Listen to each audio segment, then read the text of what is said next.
beneath the streets of Rome, where modern footsteps echo against ancient cobblestones, there exists another city entirely. A city carved from volcanic rock and darkness. A city of silence, where the living rarely venture and the dead have rested for nearly 2,000 years.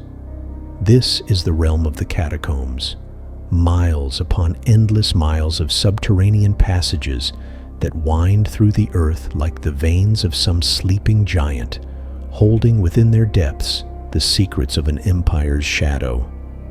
We speak often of Rome's grandeur. We remember the Colosseum's mighty arches, the Forum's marble columns, the aqueducts that brought water across impossible distances. We celebrate emperors and legions, philosophers and poets. But there is another Rome, one that existed in whispers and shadows, in fear and faith, in the dark spaces where official history feared to tread. This is the Rome of the catacombs, and its story is unlike anything you have been told.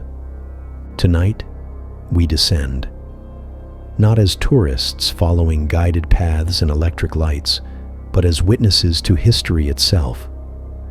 We will walk where the faithful once walked, in darkness broken only by the trembling light of oil lamps.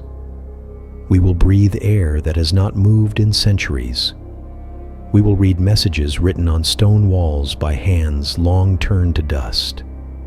And we will discover that the true heart of Rome beats not in its monuments to power, but in the humble tunnels where ordinary people faced extraordinary darkness and found something that empires could not extinguish. This is the dark side of ancient Rome. This is where history buried its deepest secrets. This is where we begin. Rome in the 1st century after Christ was a city of extremes. Above ground, it was the beating heart of the greatest empire the world had ever known. 1 million people crowded its streets, a population that would not be matched by any city until London in the 19th century. The wealthy lived in palatial villas adorned with frescoes and mosaics. They dined on delicacies imported from across 3 continents. They bathed in heated pools lined with precious marble. They attended theatrical performances, chariot races, and gladiatorial games that would have stunned even the most jaded modern observer with their spectacle and brutality. But beneath this glittering surface, another reality pressed in from all sides. The poor lived in towering apartment blocks called insulae, structures that rose 6 or 7 stories high and were notorious for collapsing without warning, crushing entire families beneath tons of brick and timber. Disease swept through the crowded neighborhoods with clockwork regularity. Fire was a constant threat. The Great Fire of '64 devastated whole districts and left tens of thousands homeless. Crime flourished in narrow alleys where even Roman soldiers hesitated to venture after dark. And then there was the question of death itself. In a city of 1 million souls, death was not a distant abstraction, but a daily companion. The mortality rate, especially among children, was staggering by modern standards. Perhaps 1 in 3 children died before their first birthday.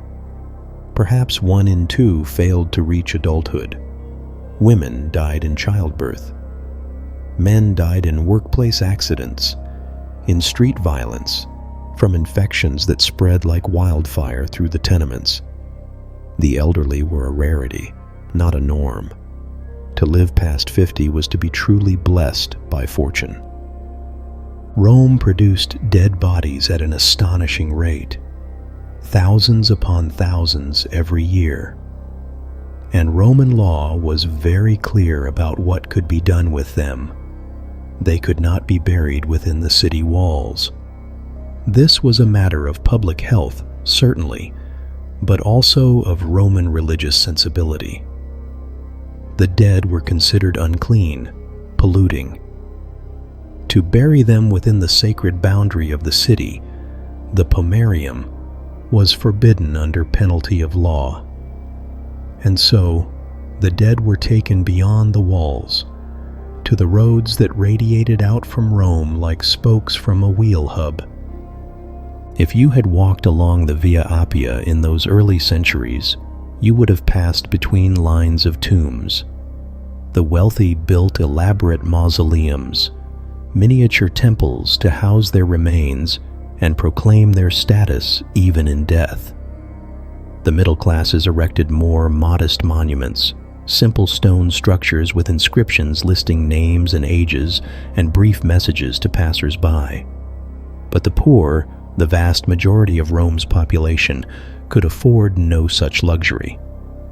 Their dead were burned on common pyres or placed in shallow graves, their ashes stored in simple urns or left to mingle with the earth. But there were some who could not accept either cremation or shallow burial, some who followed a faith that spoke of resurrection, of bodies rising whole from the earth on a final day of judgment, some who believed that the body was not a temporary vessel to be discarded, but a temple, sacred and worthy of respect, even in death. These were the Christians, and they faced a problem that Roman society was not prepared to accommodate. Christianity in the 1st and 2nd centuries was not the established religion of emperors and cathedrals that it would become. It was a new faith, strange and suspicious to Roman eyes. It spoke of a crucified criminal as a god. It rejected the pantheon of traditional Roman deities. It gathered in secret, speaking of eating flesh and drinking blood in ways that horrified outsiders who did not understand the symbolism of the Eucharist. It attracted slaves and freedmen, women and the poor, precisely those groups that Roman society considered least important and most dangerous when they gathered together. And Christians had particular needs for their dead. They could not cremate, for cremation destroyed the body that they believed would rise again.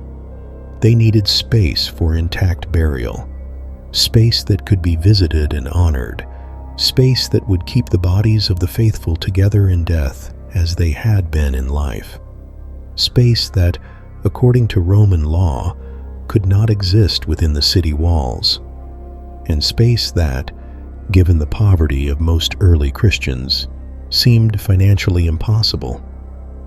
The solution they found would create one of the most extensive and mysterious archaeological complexes in human history. They would dig down instead of building up. They would create vast networks of tunnels and chambers beneath the Roman countryside, in the soft volcanic rock that underlay the fields and vineyards beyond the city. They would create the catacombs. The word catacomb itself carries mystery in its syllables. It comes from the Greek katakumbos, meaning among the hollows, though the ancient Romans would have called these places coemiteria, sleeping places. The Christians who built them saw death not as an ending, but as sleep, a temporary rest before the resurrection. And so they built dormitories for the dead, vast underground chambers where the faithful could slumber until that promised awakening. The catacombs began modestly, as so many great works do. Dating back to the 2nd century, with the oldest sections possibly from the 1st century, wealthy Christian converts would donate portions of their land beyond the city walls for burial purposes. Rather than using the surface, which was expensive and limited, the Christians began to dig downward. The volcanic tuff beneath the Roman countryside was ideal for this purpose. Formed from ancient volcanic eruptions and compressed ash, it was soft enough to excavate with simple iron tools, yet strong enough to support elaborate tunnel networks without extensive reinforcement. It could be cut, shaped, carved with relative ease, and it was available in essentially unlimited quantities. The work was done by fossers, professional grave diggers who formed guilds and passed their knowledge from generation to generation. These men spent their working lives in darkness, breathing air thick with rock dust, their muscles straining against the resistance of stone. They worked by the light of small oil lamps, their flames consuming what little oxygen existed in the deep tunnels. They mapped the growing networks in their minds, for no written plans survive, if any ever existed. They created passages barely wide enough for a single person to pass, then opened them into small chambers, then extended new passages from those chambers, then created new levels below and below and below again. Imagine the labor involved. Every handful of rock had to be carried out by hand, bucket by bucket, up narrow stairways that descended dozens of feet into the earth. There were no machines, no mechanical advantage beyond simple levers and chisels. A single tunnel might take months to excavate. A single chamber could consume a year or more. And they built not one chamber, but thousands. Not one tunnel, but hundreds of miles. The Catacomb of Calixtus alone contains nearly 12 miles of passages, spread across 4 levels, reaching depths of more than 60 feet below the surface. When you multiply that by the dozens of separate catacomb complexes that honeycomb the area around Rome, the scale becomes almost incomprehensible. The passages themselves followed a logical pattern. The main corridors were higher and wider, allowing easy access. From these radiated smaller passages, and from those, smaller still, until some tunnels narrowed to barely shoulder width. Along the walls, carved into the soft stone, were loculi, burial niches stacked one above another like shelves in some macabre library. Each loculus was just large enough to receive a single body wrapped in a linen shroud. After the body was placed inside, the opening would be sealed with tiles or stone slabs, then covered with mortar. On this seal, a name might be scratched, or an epitaph, or a simple symbol. The wealthier Christians could afford larger spaces called cubicula, small rooms that functioned as family crypts. These might be decorated with frescoes painted directly onto the stone walls, images that still glow with color after 2,000 years in darkness. A family might gather here on the anniversary of a death, bringing food and wine, singing hymns, reading scripture, maintaining that connection between the living and the dead that is perhaps the most fundamental of all human needs. And there were the arcosolia, arched burial recesses, larger and more prominent than the simple loculi, often reserved for martyrs or bishops, or others of particular importance to the community. These were marked with special care, their locations remembered and honored, visited by pilgrims who came seeking connection with those who had died for their faith. The catacombs grew organically, without central planning, as different Christian communities excavated their own spaces. Sometimes these separate complexes would accidentally intersect, creating unexpected connections.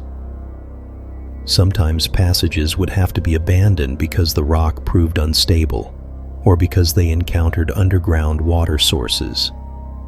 The result is a labyrinth in the truest sense, a network so complex that even today, with modern mapping technology, sections remain unexplored and uncharted. But the catacombs were more than just burial grounds. They were workshops of faith, places where Christian identity was forged in the permanence of stone.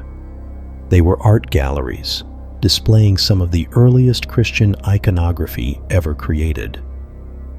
while the cramped passages and lack of water or sustained airflow made them impractical for regular worship gatherings, especially as the Christian community grew to 50,000 or more by the 3rd century.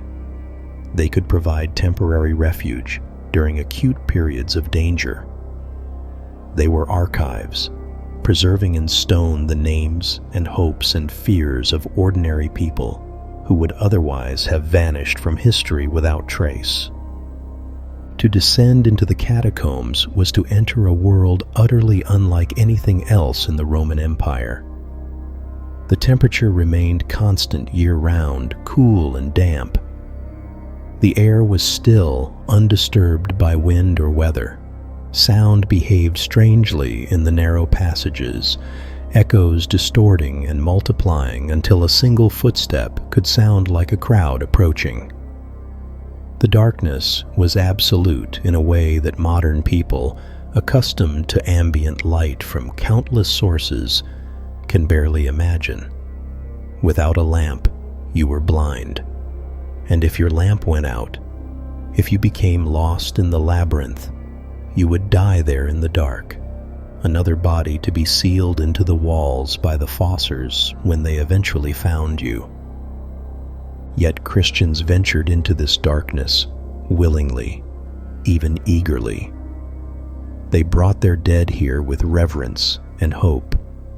They gathered here for worship, for fellowship, for the simple comfort of being among those who shared their beliefs in a world that often viewed those beliefs as dangerous or mad. The catacombs became sacred space, set apart from the ordinary world above. And that separation was about to become far more important than anyone could have imagined. To understand why the catacombs became so significant, we must understand what it meant to be Christian in the Roman Empire during the first 3 centuries after Christ's death. This was not a time of tolerance. This was not an era when religious diversity was celebrated or even accepted. This was a period when identifying as Christian could cost you everything: your property, your freedom, your life. The Romans were generally pragmatic about religion. They had absorbed gods from the Greeks, the Egyptians, the Persians, from every culture they conquered. Temples to dozens of deities dotted Rome itself. Private worship was generally tolerated so long as it remained private. But the Romans also demanded public acknowledgement of the state religion, offering incense to the genius of the emperor. The divine spirit that protected and guided Rome was not just a religious act, but a political one. It was a demonstration of loyalty to the state, a public affirmation that you acknowledged Roman authority and participated in Roman civic life. Christians could not do this. To offer sacrifice to the emperor's genius, to acknowledge any god but the one God they worshipped, was apostasy. It was a betrayal of everything their faith taught. And so they refused. And that refusal, from a Roman perspective, was not just religious dissent, but political rebellion. It suggested that Christians held allegiance to some power higher than Rome itself. It implied that they might not be loyal citizens. It made them suspect. The first major persecution came under Nero in 64, following the Great Fire that devastated Rome. Needing a scapegoat, Nero blamed the Christians. The historian Tacitus, no friend to Christians, recorded what followed with obvious distaste. Christians were rounded up in large numbers. Some were crucified. Some were sewn into animal skins and torn apart by dogs for public entertainment. Some were coated in pitch and set ablaze to serve as torches to light Nero's gardens at night. The specifics hardly matter. What matters is that being Christian became officially dangerous, that the state apparatus of Rome turned its attention to identifying and punishing those who followed this strange new faith. The persecution was sporadic at first. Local governors could act against Christians if they chose, but there was no empire-wide policy.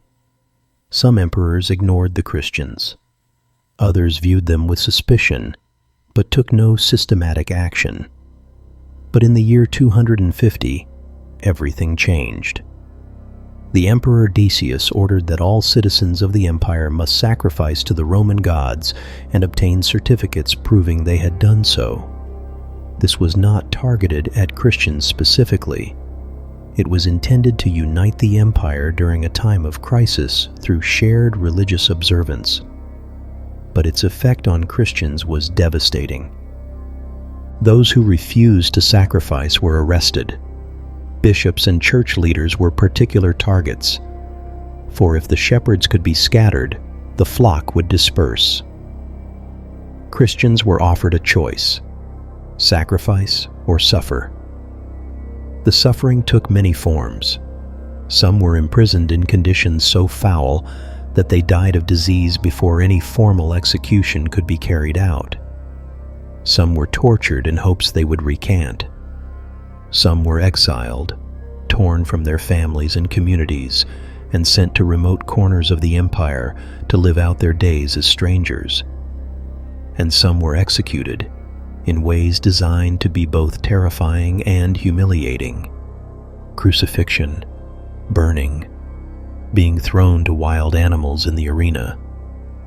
But here is where the story becomes complex, where human nature reveals itself in all its messy reality. Some Christians did sacrifice, faced with torture or death, faced with seeing their families threatened. They crumbled. They went to the altars, burned the incense, obtained the certificates. They saved their lives at the cost of their souls, or so many of their fellow Christians believed. These were called the lapsi, the fallen, and they created enormous controversy in the Christian community. What should be done with those who had betrayed their faith under pressure? Could they be forgiven? Could they be readmitted to the church? The questions generated fierce debates that would echo for centuries. Others found middle paths. Some bribed officials to obtain certificates without actually sacrificing. Some had friends or family sacrifice on their behalf, reasoning that their own hands remained clean.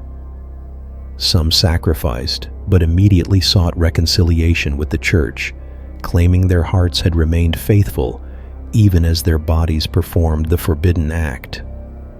The varieties of human response to impossible choices showed how complex real persecution was, how it tested not just faith, but every aspect of human character. And some refused. They went to their deaths singing hymns, proclaiming their faith to the end. These became the martyrs, witnesses in the Greek, and their stories became the foundation of Christian identity.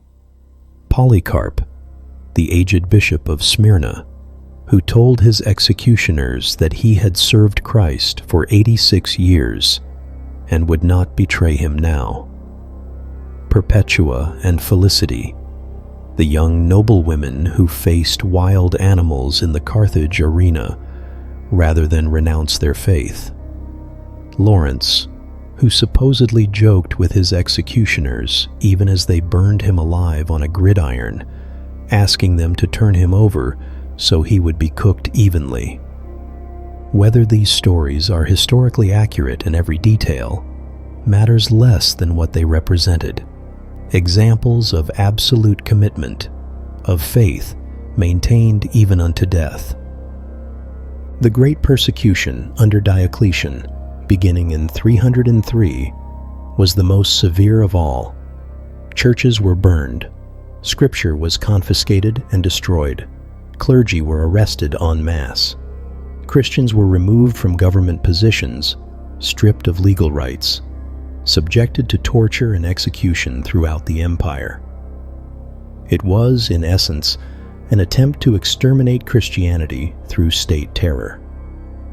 It lasted for nearly a decade, though with varying intensity in different regions. In the eastern provinces, the persecution raged with particular fury. In the west, it was somewhat less severe. But everywhere, Christians learned what it meant to live with fear. And this is where the catacombs became more than burial places. When above-ground churches were being burned, the catacombs could, for brief periods, provide gathering space, though not for the regular Sunday worship that legend sometimes suggests. When the faithful needed to bury their martyrs with honor, to preserve their relics, to create places of pilgrimage, the catacombs were there, beyond the easy reach of Roman authorities who had no desire to spend time crawling through dark tunnels. The catacombs became refuges in specific moments of danger, though not in the way popular imagination sometimes suggests. They were not permanent hiding places where Christian communities lived underground for extended periods. The logistics of that are simply impossible, with no water, limited air, no food, no sustained light. But they were places where the faithful could gather when necessary, where the dead could rest without fear of desecration, where the memory of persecution could be literally carved into stone. On the walls of the catacombs, you can still find graffiti scratched by ancient visitors, brief prayers, names of loved ones, requests for intercession from the martyrs buried there. Peter and Paul pray for Victor, one inscription reads. Another simply states, "in peace," above a painted dove. These were not grand theological statements, but the desperate whispers of people living under constant threat, seeking comfort in darkness, maintaining faith when the entire power of empire was arrayed against them. The persecution finally ended with Constantine's Edict of Milan in 313, which granted religious tolerance throughout the empire. Within a generation, Christianity would go from persecuted minority to favored religion to, eventually, the official religion of Rome itself. The catacombs would continue to be used for burial and pilgrimage, but their urgent necessity had passed. They had served their purpose, sheltering the church through its darkest hours. But the scars remained, carved into stone and memory, and the catacombs preserved them, as they preserved everything else. Walk through the catacombs today, and you will see them everywhere. Images painted on the walls, carved into stone, scratched into the plaster seals of burial niches. Fish and anchors, shepherds and sheep, doves and peacocks, ships and lighthouses, bread and wine, scenes from Scripture rendered in styles that mix Roman artistic conventions with new Christian symbolism.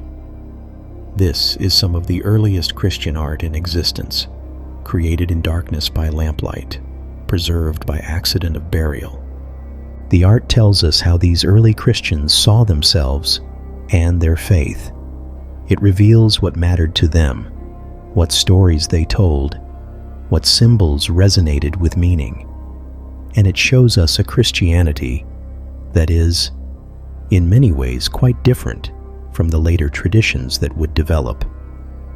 This is Christianity in its youth, still finding its visual language, still developing its iconography, still uncertain about its relationship with the artistic traditions of the classical world from which it emerged. The fish appears constantly. The Greek word for fish, ichthys, formed an acronym for Jesus Christ, Son of God, Savior, in Greek. But the fish also connected to Scripture, to the miracle of loaves and fishes, to Jesus calling his disciples to be fishers of men, to baptism and water and new life. It was a secret symbol, recognizable to Christians but meaningless to outsiders. In times of persecution, one Christian could draw the arc of a fish in the dirt with one's toe. If the other person completed the fish by drawing the second arc, you knew they were a fellow believer. Simple, effective, safe. The Good Shepherd appears again and again, perhaps the single most common image in early catacomb art. A young man, beardless in the Roman fashion, carrying a sheep across his shoulders. This was Jesus, of course, but rendered not as the suffering figure on the cross that would dominate later Christian art, but as a pastoral shepherd, protective and caring. The image borrowed from classical representations of Hermes Creophorus, the ram-bearer, giving it a familiarity that would resonate with any Roman viewer. But for Christians, it carried the weight of Christ's own words, "I am the Good Shepherd." The Good Shepherd lays down his life for the sheep. Look at how the shepherd is portrayed. He is young, vital, alive. His sheep are healthy and well-fed. The landscape around him is green and peaceful. This is not art focused on suffering and death, though the people who created it knew both intimately. Instead, it emphasizes salvation and care, the promise of protection even in the valley of the shadow of death. The Christians buried in these tombs faced persecution, poverty, disease, early death. But their art told them, and tells us, that they believed they were not abandoned, that they were guarded, that they would be carried home. The anchor appears frequently, sometimes alone, sometimes combined with a fish or other symbols. To Romans, the anchor represented hope and steadfastness. To Christians, it carried additional meaning. Disguised, the anchor resembled a cross. It was the cross, in fact, in its earliest artistic form. You will not find realistic depictions of crucifixion in the catacombs. That would come later. Here, the instrument of Christ's death is transformed into a symbol of stability and hope, the thing that holds you steady when storms rage. Biblical scenes are rendered with economy and focus. Noah extends his hands toward a dove carrying an olive branch. Jonah is cast into the sea, swallowed by the sea creature, vomited onto dry land, shown resting under a gourd vine. Moses strikes the rock to bring forth water. Daniel stands calm among the lions. The three young men remain unburned in the fiery furnace. These are stories of deliverance, of God's intervention in moments of extreme peril. For Christians facing persecution and death, these were not ancient tales, but promises, evidence that God had saved the faithful before and would do so again. The inclusion of Old Testament scenes is itself significant. Early Christianity understood itself as the continuation and fulfillment of Judaism, not its replacement. These catacomb painters honored the Hebrew Scriptures, saw their own story as part of a larger narrative that stretched back through Abraham to creation itself. The figures they painted, Noah, Moses, Daniel, were their ancestors in faith, witnesses to God's reliability across generations. New Testament scenes appear as well, though less frequently than you might expect. The raising of Lazarus is shown often, the dead man emerging from his tomb as Christ gestures in command. The miracle at Cana, where water becomes wine, reminds viewers of transformation and celebration. The paralytic takes up his bed. The blind man washes in the pool. The emphasis, again and again, is on healing and restoration, on life conquering death, on the reversal of impossible situations. Mary appears in the catacombs far earlier than most people realize.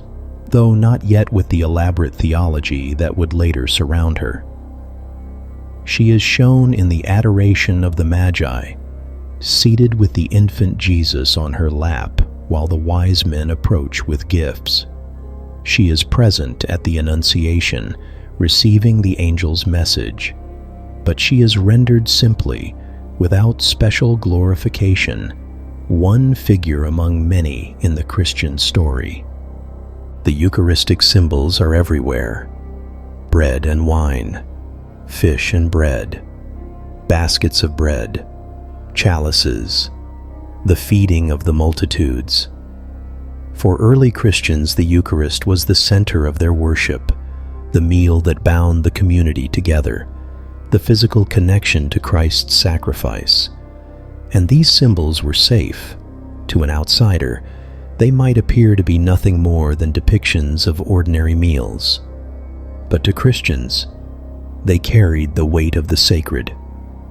Peacocks spread their magnificent tails across numerous frescoes. In classical tradition, the peacock was associated with Hera and immortality. Its flesh was believed not to decay after death.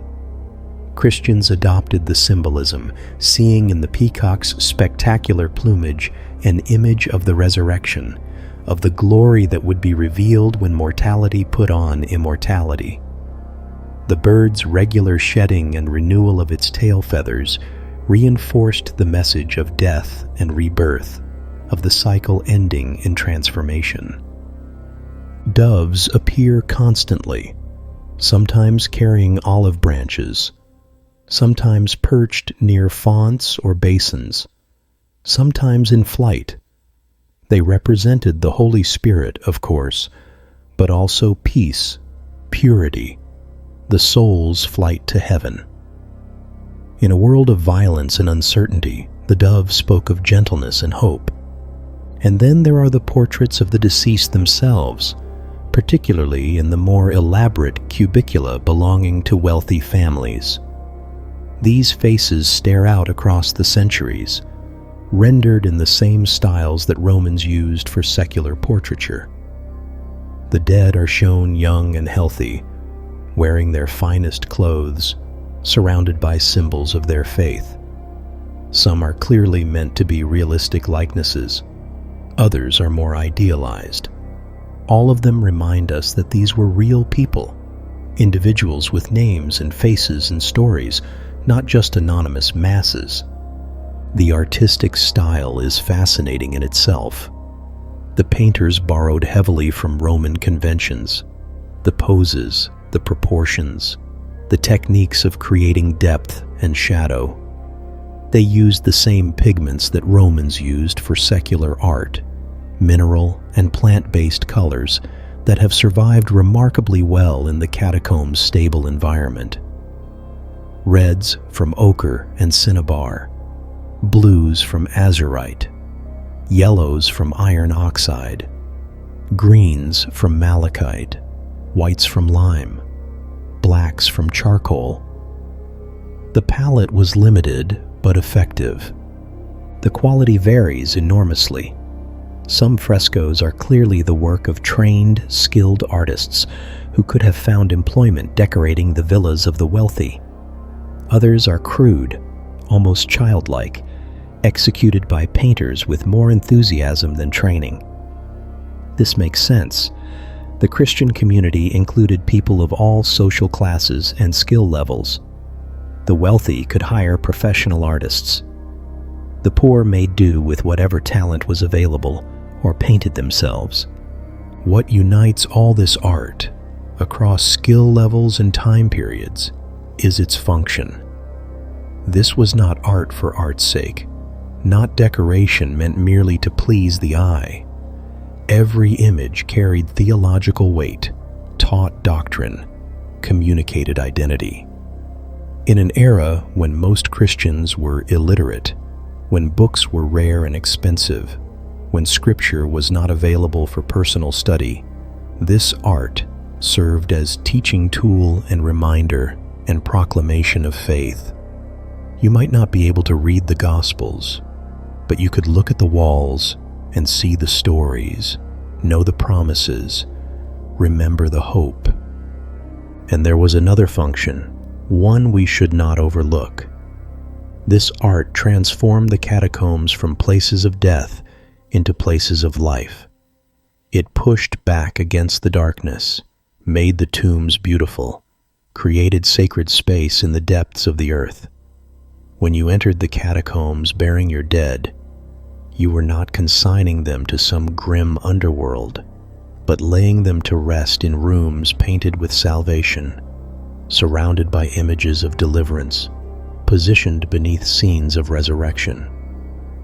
The art insisted that death was not the end, that these dark passages were merely the road to morning. The Roman authorities, had they seen this art, would have found it confusing or meaningless. The symbols were too subtle, the references too obscure. A fish was just a fish, a shepherd, just a shepherd. The disguise was perfect, but to Christian eyes, everything was clear. The walls spoke in a language of faith, visible only to those who had learned its grammar. The catacombs became, in essence, books written in stone and pigment, preserving the story of a people in the place where they buried their dead. Among the thousands of burials in the catacombs, certain graves received special attention. These were the tombs of martyrs, those who had died for their faith, refusing to sacrifice to Roman gods, accepting execution rather than apostasy. These graves became shrines, destinations for pilgrimage, places where the faithful believed heaven touched earth with particular immediacy. The veneration of martyrs was one of Christianity's most distinctive practices, one that puzzled and sometimes disturbed Roman observers. Romans honored their dead, certainly, but the Christian focus on martyrs went beyond honor to something approaching worship. Pilgrims would travel great distances to visit martyr tombs, to pray there, to touch the stone that marked the grave, even to lower cloth down through openings in the stone so it would touch the body below and become a relic charged with sacred power. Why did martyrs matter so much? The answer lies in early Christian theology and practice. Martyrs were witnesses in the most literal sense. They had testified to the truth of their faith with their very lives. They had, in imitation of Christ, accepted death rather than betray what they believed. And in doing so, they had achieved something that ordinary Christians could only aspire to: immediate salvation, direct entry into paradise, the crown of life promised to those who remained faithful unto death. But martyrs were not just exemplars of faith. They were also believed to be advocates, intercessors, who could plead with God on behalf of the living. Having shed their blood for Christ, they now stood in His presence, and their prayers carried special weight. To pray at a martyr's tomb was to ask that martyr to add your petition to their own prayers, to amplify your voice in the courts of heaven. The Catacomb of Calixtus contains the crypt of the popes, a chamber where 9 bishops of Rome were buried in the 3rd century. These men led the Christian community through some of its darkest periods. Several were martyrs themselves, killed during persecutions. Their tomb became one of the most venerated sites in the catacombs, visited by pilgrims who sought connection with these early leaders of the Church. An inscription placed by Pope Damasus in the 4th century names them. Here, if you ask, lies a crowd of holy ones. The venerable tombs hold the bodies of the saints, but the celestial palace has carried off their sublime spirits. Saint Cecilia, according to tradition, was a young Roman noblewoman martyred in the early 3rd century, likely around the year 177. Her acts, tell of her conversion of her pagan husband Valerian, her refusal to sacrifice to Roman gods, and her eventual execution, though accounts vary on the details. What we can confirm from documented sources is that in 821, Pope Paschal I moved her remains from the Catacombs of Calixtus to the basilica built in her honor. When her tomb was opened again in 1599 during renovations ordered by Cardinal Sfondrato, witnesses, including the historian Cardinal Baronius, reported finding her body still remarkably preserved, clothed in silk and gold, with 3 sword wounds visible on her neck. The sculptor Stefano Maderno created his famous statue based on what he reportedly saw, though scholars note that no one actually removed the veil covering her face, leaving room for interpretation about the exact condition of the remains. Whether the body was truly incorrupt, or whether pious enthusiasm colored the accounts, her veneration became immensely influential throughout Christian history. Saint Lawrence was a deacon of Rome, martyred under Valerian in 258. The traditional account, preserved by Ambrose of Milan and the poet Prudentius, writing more than a century later, tells of his famous defiance, presenting the poor as the true treasures of the church, and his execution by being roasted on a gridiron, even joking with his executioners to turn him over. However, modern scholars, noting that Valerian's edict called for the immediate execution of clergy, and that beheading was the standard method for Roman citizens, suggest he was more likely beheaded like Pope Sixtus II and the other deacons arrested with him. The gridiron story may have been influenced by similar martyrdom accounts from the Eastern Church. Regardless of the precise method, Lawrence's courage and his tomb in the Catacomb of Syriaca became central to early Christian devotion. The Emperor Constantine himself contributed to building a basilica over the catacomb to honor Lawrence's memory. Saint Sebastian, according to the earliest account from the 5th century Passio Sancti Sebastiani, was a soldier in Diocletian's guard who was discovered to be Christian. He was condemned to be shot with arrows and left for dead, but he survived, nursed back to health by Saint Irene of Rome, a Christian widow. After recovering, Sebastian confronted Diocletian again, denouncing his persecution of Christians. This time he was beaten to death with clubs. His body was thrown into the sewers, but recovered by another Christian woman named Lucina, who buried him in the catacombs on the Via Appia. While Renaissance art almost exclusively depicts his first martyrdom, the arrows, the historical accounts make clear he actually died from the beating. His tomb became one of the most visited sites in early Christian Rome, and his association with arrows later connected him to protection against plague in medieval belief. The stories multiply. Saints, Peter and Paul, the apostles themselves, were believed to have been martyred in Rome. Peter by crucifixion, Paul by beheading.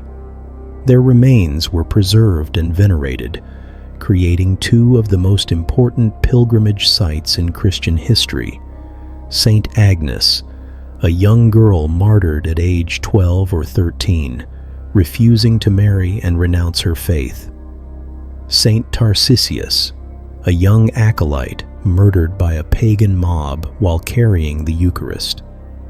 Saint Priscilla, from a wealthy Roman family, who donated her estate for use as a catacomb and was buried there herself.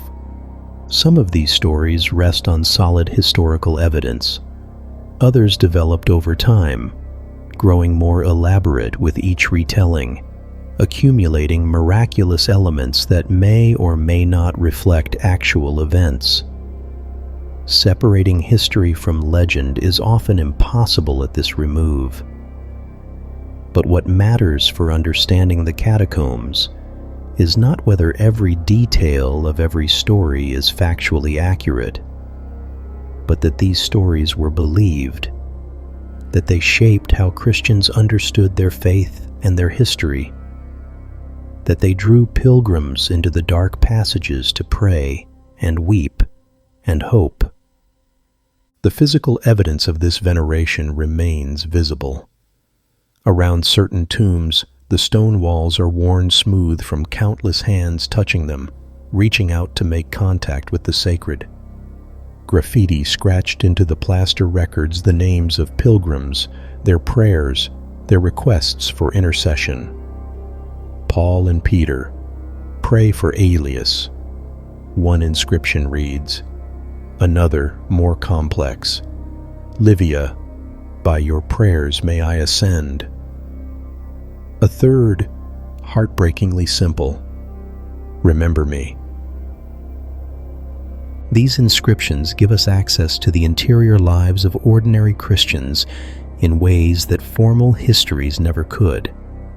They show us people struggling with the same concerns that have always troubled humanity: illness, loss, fear of death, hope for salvation.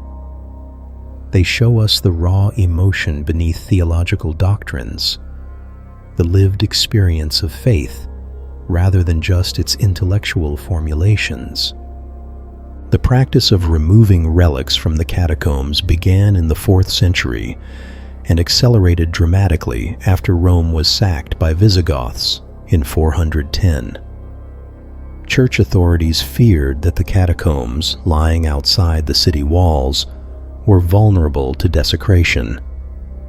They began systematically removing the bodies of martyrs and translating them to churches within Rome itself. It was an enormous undertaking. Thousands of bodies identified, exhumed, transported, reinterred in crypts beneath church altars. This translation of relics marked the beginning of the end for the catacombs as active Christian sites. Why visit a dark tunnel to pray at an empty tomb when you could pray at the martyr's new resting place in a beautiful church above ground? The catacombs gradually fell out of use. By the 9th century, they were largely abandoned. Later, medieval pilgrims still visited a few well-known sites, but most of the passages were forgotten, their locations lost, their entrances collapsed or deliberately sealed. But the martyrs' influence extended far beyond Rome.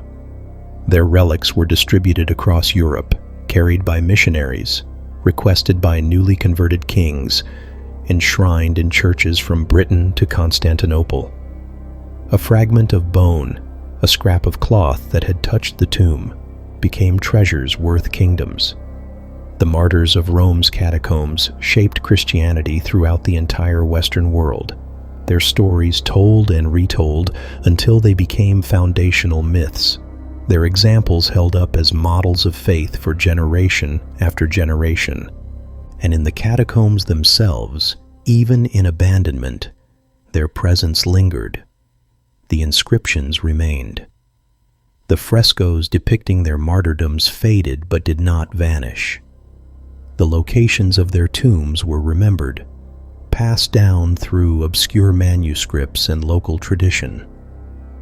When the catacombs were finally rediscovered centuries later, these martyr tombs would be among the first sites identified, still holding their power, still drawing the faithful into darkness to remember those who died so that faith might live.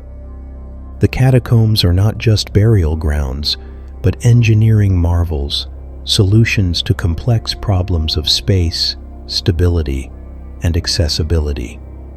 To create these underground networks required not just labor, but knowledge, understanding of geology, architecture, and practical mechanics. The fossors who excavated the catacombs were not merely grave diggers, but specialists in subterranean construction, possessing skills passed down through generations. The choice of location was crucial. The catacombs are concentrated in areas where volcanic tuff, pozzolana, as the Romans called it, lies close to the surface. This soft stone was ideal for excavation, but its properties were not uniform. Some layers were softer, others harder. Some contained more moisture, others were relatively dry. The fossors learned to read the rock, to identify the best layers for excavation, to avoid unstable areas where collapse was likely. The vertical organization of the catacombs reflects both practical necessity and ingenious planning. Most major catacomb complexes consist of multiple levels stacked atop one another, sometimes reaching depths of 65 feet or more below the surface. The deepest level would be excavated first, then the level above it, and so on. This was necessary because all the excavated material had to be carried out. Digging down from the top would mean hauling millions of pounds of stone up ever-increasing distances. By starting deep and working upward, the fossors minimized their labor. Access to the catacombs was through staircases carved from the living rock or built with stone. These were often narrow, steep, and worn smooth by centuries of foot traffic. Some descended in a single straight flight. Others spiraled down in a helical pattern, winding around a central pillar. The steps were designed for descending with bodies or coffins, which meant they had to be wide enough and stable enough to bear the weight while allowing room for the bearers.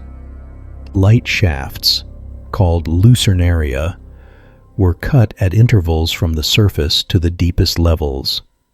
These served multiple purposes.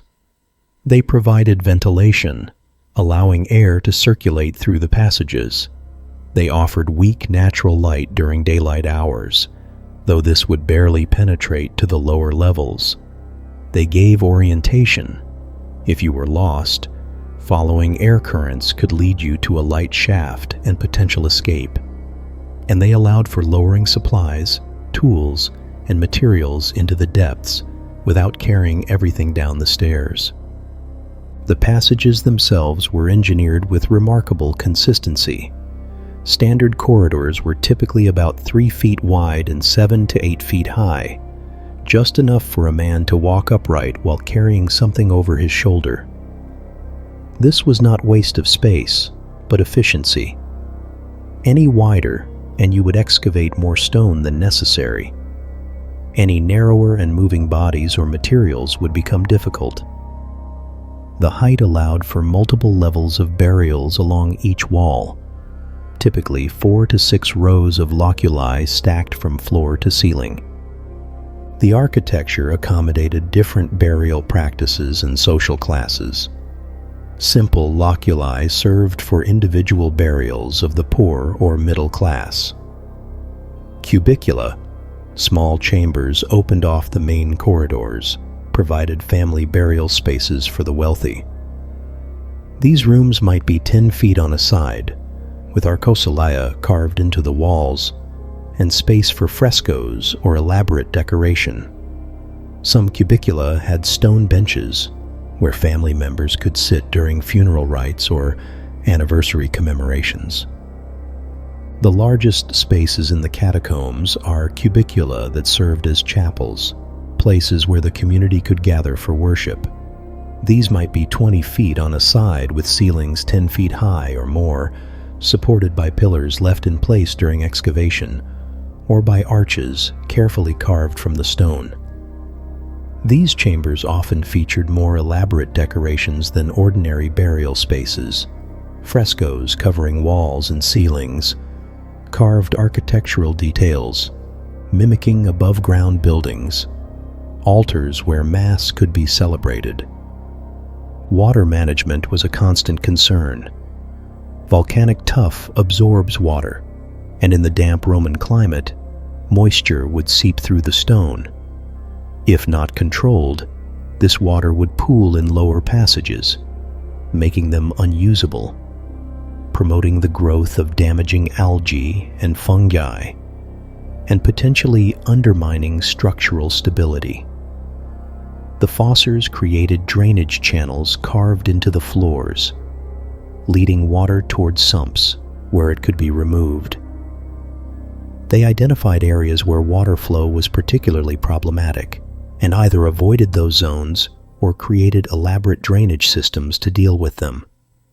Structural stability required constant attention. Pillars were left in place at intervals to support the rock above. The fossors learned through experience where these supports were necessary and how thick they needed to be.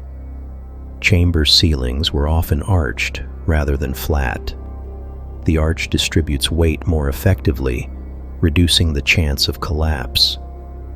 In areas where the rock proved less stable than anticipated, they would shore up the ceiling with brick or stone masonry, creating reinforced vaults. The fossors used tools that would have been familiar to any Roman miner or quarry worker: iron picks and hammers for breaking stone, chisels for detailed carving and shaping, crowbars for prying loose large pieces, baskets for carrying away debris, oil lamps for light. The work was physically brutal, conducted in cramped spaces, breathing air thick with dust, with constant danger of injury from falling rock or tool accidents. They also demonstrated remarkable surveying skills. The main corridors of the catacombs run relatively straight and maintain consistent grades. Secondary passages branch at regular intervals. Different levels remain parallel to each other. This was not accidental, but required careful measurement and planning. The fossors must have used some system. Perhaps plumb lines dropped through light shafts. Perhaps the Roman groma for establishing right angles. Perhaps chalk lines for marking tunnel routes. To maintain this organization, despite working in darkness and dealing with a constantly changing excavation phase. The burial process itself was straightforward but required coordination. The body would be brought down the stairs, carried through the passages to an available loculus. The body, wrapped in a shroud, would be slid into the niche feet first. Then a seal would be constructed, usually a combination of tiles or stone slabs mortared in place and covered with plaster. While the plaster was still wet, a name or inscription might be scratched into it, or a simple symbol painted. The process was designed to be respectful but efficient, allowing many burials to take place in a single day. Over time, as good burial space became scarce, the catacombs grew more complex. New passages were driven off existing ones. Older tombs were sometimes opened, and the bones moved to ossuaries, collective burial pits, to make room for new burials. Additional levels were excavated below the earliest workings. The result is a network so complex that even with modern mapping techniques, not all passages have been explored, not all connections understood. Some numbers help convey the scale. The catacomb of Calixtus contains approximately 12 miles of passages on 4 levels, with an estimated 500,000 burials over 3 centuries of use. The catacomb of Domitilla extends for nearly 10 miles and may contain as many as 150,000 burials. When you add up all the catacomb complexes around Rome, and there are at least 40 major ones identified, you reach a combined tunnel length of hundreds of miles containing several million burials. This represents millions of man-hours of labor, thousands of tons of stone excavated, countless individual decisions about where to dig and what to preserve. It represents a community commitment to honoring their dead across generations, a willingness to invest enormous resources in burial practices that reflected theological convictions about resurrection and the sanctity of the body.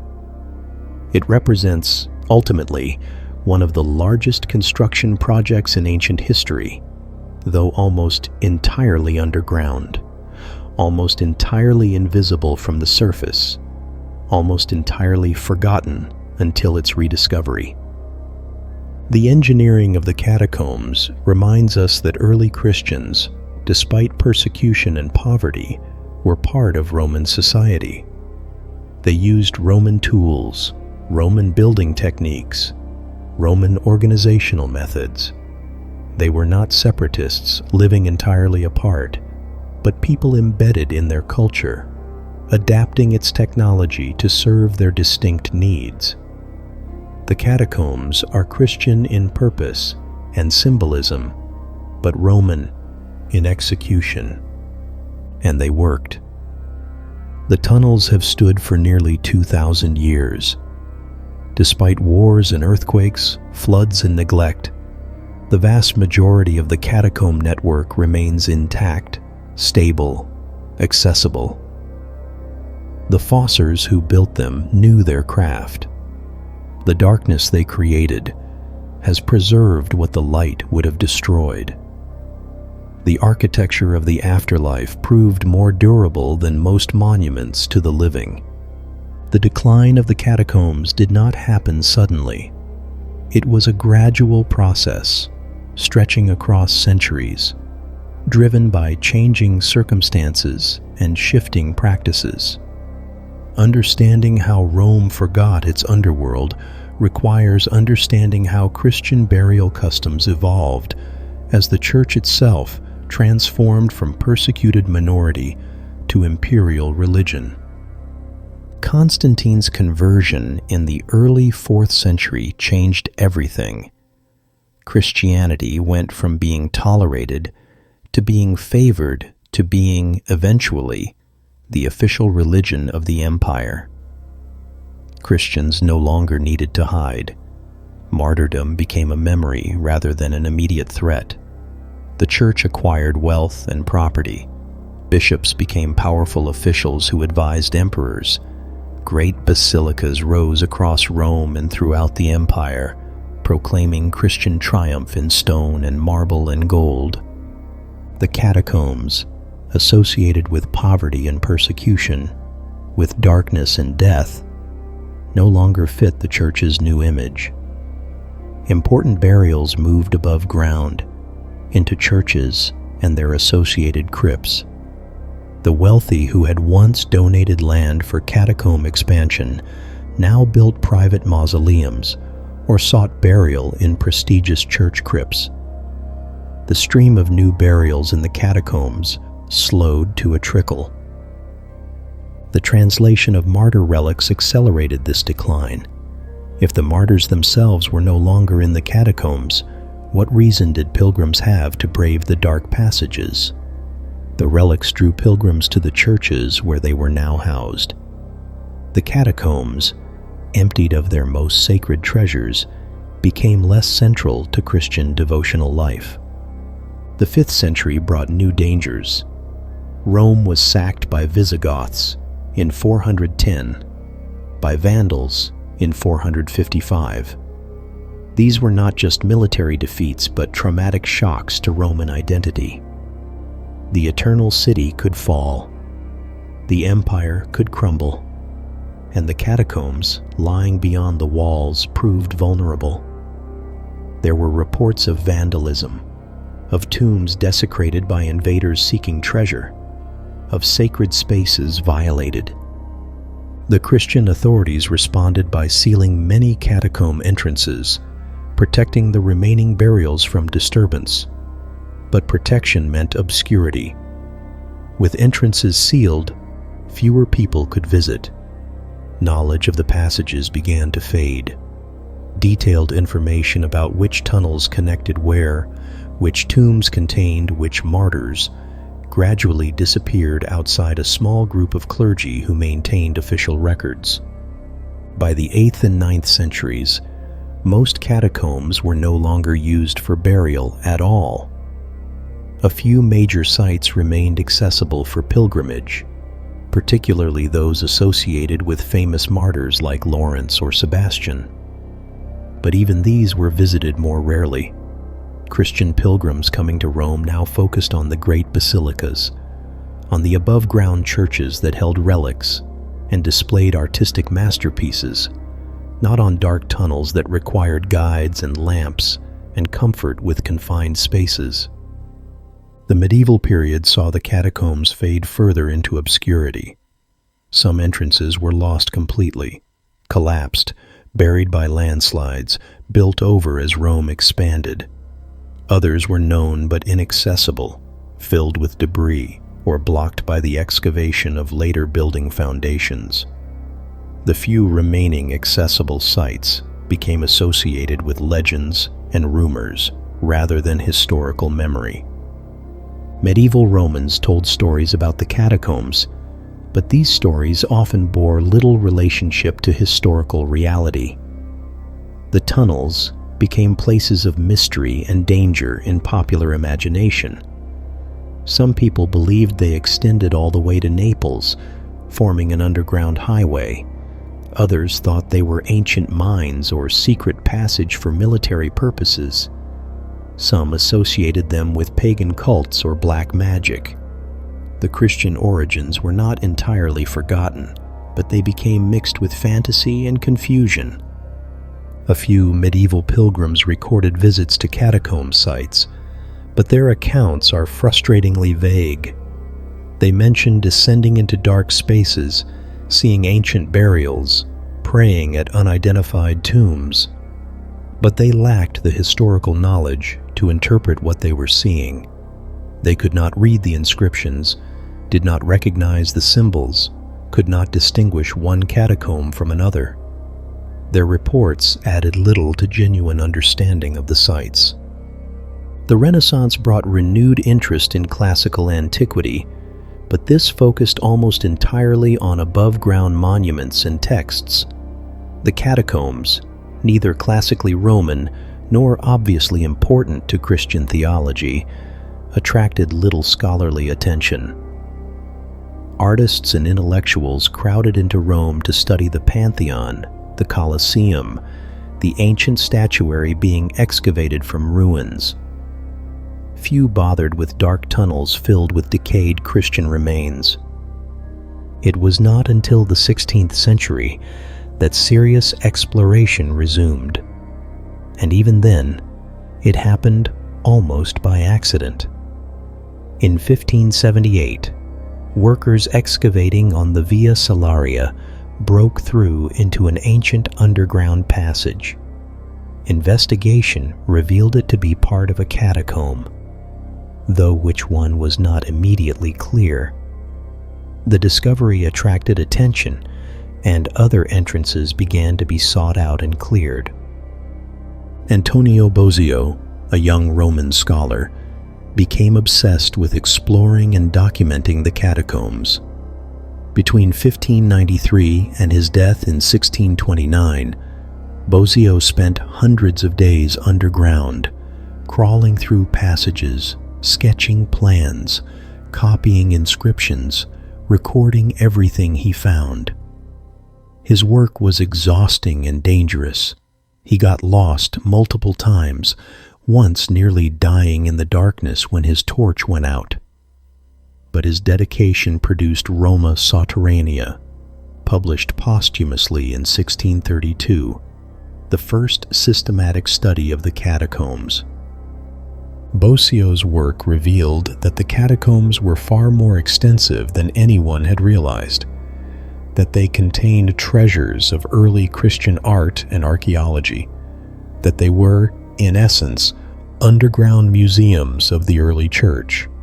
His book sparked renewed interest, and over the following centuries, more systematic exploration and excavation took place. But the intervening centuries had taken their toll. Many frescoes had deteriorated from moisture and neglect. Countless inscriptions had worn away. Entire sections of the catacombs had collapsed. Tourists and souvenir hunters had removed portable items. Bones had been disturbed or removed. The passage of time had obscured as much as it preserved. What Bozio and later explorers found was not the catacombs as early Christians had known them, but the remnants, the fragments, the echoes. It was like trying to understand a conversation by hearing only random words, trying to reconstruct a tapestry from scattered threads. Yet, even in ruins, even in darkness, even after 1,000 years of neglect, the catacombs still spoke. They still bore witness. They still preserved evidence of lives lived in faith and died in hope. The rediscovery of the catacombs in the Counter-Reformation period served important religious purposes. The Catholic Church, battling against Protestant Reformation, found in the catacombs evidence of ancient Christian devotion, proof of the Church's antiquity, examples of martyrdom that could inspire modern Catholics. The bones found in the catacombs were distributed widely, installed in churches throughout Catholic Europe, as relics of the early martyrs, though in many cases their actual identities were unknown. This religious enthusiasm sometimes overwhelmed scholarly accuracy. Some discoveries were more wishful thinking than archaeology. Some identifications of martyr tombs were based on scant evidence or pure speculation. The desire to connect the catacombs to famous early Christians sometimes resulted in dubious conclusions presented as fact. It was not until the 19th century, particularly with the work of Giovanni Battista de Rossi, that truly scientific archaeology was applied to the catacombs. De Rossi combined careful excavation with systematic study of inscriptions, early Christian texts, and comparative analysis. His work, published in the massive volumes of Roma Sotterranea Christiana between 1864 and 1877, established the modern scholarly understanding of the catacombs. De Rossi demonstrated which catacombs were which, dating their various sections, identifying genuine martyr tombs based on contemporary inscriptions rather than later legend. He showed how the art developed over time, how burial practices changed, how the catacomb communities related to the broader Christian church. He transformed the catacombs from mysterious ruins into historical documents that could be read by those with proper training. Modern archaeology has continued and expanded de Rossi's work. Advanced techniques, photogrammetry, laser scanning, ground-penetrating radar, have revealed previously unknown passages and helped create comprehensive maps. Chemical analysis of frescoes has helped establish dates and identify artistic techniques. DNA analysis of skeletal remains has provided information about family relationships, diet, disease, population origins. Yet even now, after more than 4 centuries of rediscovery and study, the catacombs have not yielded all their secrets. New passages are still occasionally discovered. Previously undocumented frescoes emerge from beneath accumulated grime. Inscriptions long thought illegible become readable with new imaging technologies. The work continues, each generation of scholars adding to the understanding, correcting mistakes of the past, refining the picture of what early Christianity actually looked like. The lost centuries remind us how fragile historical memory can be. Without continuous transmission, without active preservation, even great works can be forgotten. The catacombs stood beneath Rome for 1,000 years, known to almost no one, remembered only in confused legends. It was chance as much as scholarship that brought them back to light. And we must wonder what else might lie forgotten beneath our feet or hidden in plain sight, waiting for some future generation to rediscover and remember. Strip away the mystique, the legends, the romantic associations, and what do the catacombs actually tell us about the Christians who created them? What can we learn about their beliefs, their practices, their community life, their relationship with the broader Roman world? The answer is quite a lot, though not always what we might expect. First and most obvious, the catacombs reveal the centrality of death in early Christian thought and practice. The community invested enormous resources, time, money, labor, in properly burying their dead. This was not simply respect for the deceased, though that was certainly part of it. It reflected theological conviction about the resurrection of the body. Christians believed that these bodies, now laid to rest in stone, would rise again. The body was not a prison from which the soul escaped at death, but a temple that would be restored in the resurrection. Proper burial, intact burial, protected burial, all of this reflected hope in a bodily resurrection. The inscriptions tell us how Christians understood death itself. The language is striking in its optimism. The dead are not described as dead, but as sleeping, or at rest, or in peace. Death is a temporary condition, a pause before the awakening. Florentius sleeps in peace, reads one inscription. Here rests Agape, who lived 23 years, says another. Not died, but rests. Not ended, but sleeps. This was not mere euphemism, but theology expressed in stone. The diversity of the Christian community becomes visible in the catacombs in ways that texts alone cannot convey. The wealthy and poor were buried side by side, not in perfect equality, for the wealthy still had their elaborate cubicula while the poor had simple loculi, but in proximity that would have been unthinkable in Roman society otherwise. Slaves and masters, merchants and laborers, foreigners and native Romans, men and women, adults and children, all found their resting place in the same underground network. The names recorded in the inscriptions reveal this diversity. Latin names predominate, but you find Greek names in abundance, reflecting the Eastern Mediterranean origins of many early Christians. There are Hebrew names, Egyptian names, names from Gaul and Germania and Africa. Some inscriptions are in Latin, others in Greek, a few in both. This was a cosmopolitan community, drawing members from across the empire, united by faith rather than ethnicity or social class. Women appear in the catacomb inscriptions with remarkable frequency and prominence. Female names mark burial sites. Women are depicted in frescoes in positions of prayer and authority.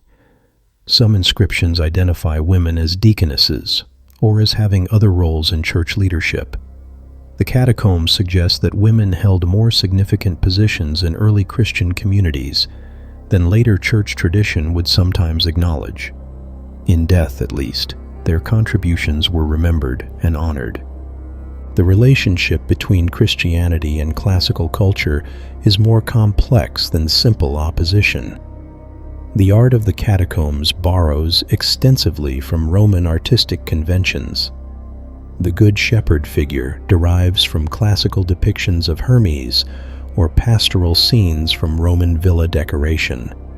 The portraits of the deceased use the same techniques and styles as pagan Roman funerary art. The architecture of the larger chambers mimics Roman domestic architecture. Even as Christians defined themselves against Roman paganism, They lived within Roman culture and adapted its forms to their purposes. Yet there are also clear markers of distinctiveness. Certain symbols appear in the catacombs that have no pagan parallels. The fish, the chi-rho, the unique combinations of Old and New Testament imagery. Certain practices, like the veneration of martyrs and the focus on bodily resurrection, marked Christians as different from their pagan neighbors. The catacombs were both Roman and Christian, both typical of their time and unique to their community. The social networks of early Christianity become visible through the catacombs. Family groups were buried together, their relationships carefully noted in inscriptions. Husband and wife, parent and child, siblings. But there are also non-familial groupings. Members of the same trade guild buried near each other. Christian communities from specific regions or house churches seem to have claimed particular sections of certain catacombs. The catacombs were not just burial grounds, but maps of relationships, diagrams of how the Christian community organized itself. The evolution of Christian practice over time can be traced in the archaeological layers of the catacombs. Earlier sections show simpler burial practices and more restrained artistic expression. Later sections, particularly after Constantine, display greater wealth and more elaborate decoration. The shift from persecution to tolerance to imperial favor is written in stone and paint. The catacombs record not just a single moment, but a transformation, from secret gatherings to public religion, from martyrdom to triumph, from catacombs to cathedrals. The evidence of actual religious practice is preserved in ways that texts cannot convey. The worn stones around martyr tombs show where pilgrims touched and prayed. The graffiti scratched by visitors preserves their prayers and requests. The remains of meals found in some cubicula, broken pottery, bones of sacrificed animals, wine residue, evidence the funeral banquets Christians held to honor their dead. The small chambers that served as chapels still have the carved niches where altars stood, the places where communities gathered in the darkness to celebrate the Eucharist and remember their departed. But perhaps most importantly, the catacombs reveal the ordinariness of early Christians. These were not all heroes and saints. Most were ordinary people, tradesmen and servants, mothers and children, elderly widows and young soldiers. They worried about the same things all humans worry about. They loved their families. They mourned their losses. They hoped for something beyond death. They struggled with doubt and fear. They lived in a world that often threatened them and sometimes killed them for their beliefs. Yet they built. In the face of persecution, they dug tunnels. In the face of death, they created art. In the face of imperial power, they maintained their faith. The catacombs are testimony not to superhuman virtue, but to ordinary human persistence, to the stubborn refusal to let death have the final word, to the determination to honor the dead and comfort the living, to the hope that darkness is not the end. Walk through the catacombs today, and you walk through this history. The darkness is no longer absolute. Electric lights illuminate the passages. Modern engineering ensures safety. Trained guides prevent visitors from getting lost. The mystery has been mapped, the unknown made known, the frightening rendered accessible. Yet something of the original power remains. In the silence of the tunnels, surrounded by the dead of 2,000 years ago, you can almost hear the whispered prayers of ancient pilgrims. You can almost see the flicker of oil lamps carried by mourners descending to bury their loved ones. You can almost feel the presence of those who created this underground city, this architecture of the afterlife, this darkness made sacred. The catacombs endure.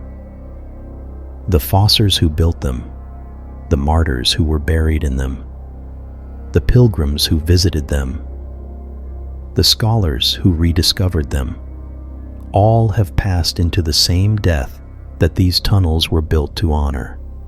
But their work remains. The art still glows with color. The inscriptions still bear their names. The passages still wind through the volcanic rock beneath Rome. And the message carved in stone and painted in pigment, expressed in symbol and preserved in darkness, still speaks. Death is not the end. Faith endures. Love remembers. Hope remains. In peace, we rest. In darkness, we wait. In time, we shall awaken. The catacombs of Rome were built as dormitories for the dead, sleeping chambers for those awaiting resurrection. 2,000 years later, they have become something else. Monuments to memory, witnesses to faith, evidence that ordinary people, facing extraordinary circumstances, can create extraordinary things. They remind us that what we build in darkness may outlast what we build in light. That what we do for the dead may matter as much as what we do for the living. That hope deferred is not hope denied. Rome forgets and remembers, buries and excavates, builds over its past, and rediscovers what it lost. The eternal city is also the city of layers, the city of depths, the city where the dead sleep beneath the living. And in its depths, in the darkness visible only by lamp or torch or electric light, the catacombs remain, silent, patient, enduring, waiting for those who would descend to learn what darkness can teach.